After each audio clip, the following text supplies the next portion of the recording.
got the idea for writing No Wear Hair. Obviously, it came out of my own experience. And when I lost my hair and I was around, not so much my son because he was still pretty young, but when I was around other kids in the park around town, and I noticed just how they looked at me with that very childhood, very honest look of what's going on with her. No Wear Hair is a really great healing aid for patients because when you're in the middle of all of this, it's so overwhelming and it's very difficult to find the words to explain this to your children. And there are many parents that are so afraid of saying the wrong thing that they won't say anything at all. And that is across the board seen as not the right way to deal with your children. So you have kids that need to know, you have parents that are petrified of saying the wrong thing, and I think my book sort of bridges that gap by offering parents the words and doing it in a way that is approachable for the child. It answers a lot of the big high-level questions, you didn't do anything to make me have cancer. You can't catch my cancer. It's not like a cold. I'm still going to be here and be as loving and as wonderful as a mother as I was before cancer. That's not going to change. And then here are the things, some of the high-level things that we're going to be going through. I might be a little tired. I might be kind of cranky. There are all these hats and things or scarves, or actually maybe on some days I'm not going to wear anything. And that for children is something that they need to be prepared for. Kids are used to books and being read to, and I think they have an experience that if it's in a book, it's normal.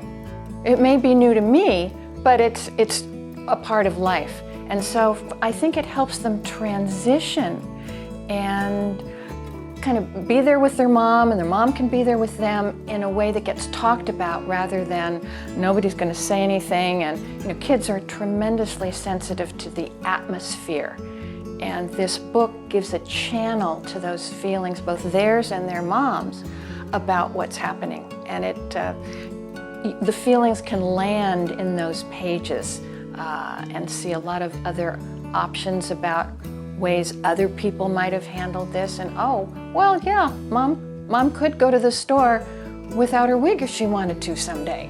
And then they get engaged with the difference of it rather than the fearfulness and danger of it.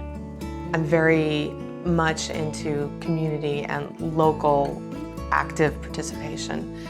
And so the fact that I'm getting an award from this, not only from an organization that I really am inspired by and appreciate the work that they do, but the fact that it's coming from people within my community to say, hey Sue, you're doing a great job. What you've put all this attention to for this last 2.5 years, this is helping people right here in Marin County figure out how to talk to their children. That's incredibly, I don't know, it's even hard for me to put into words.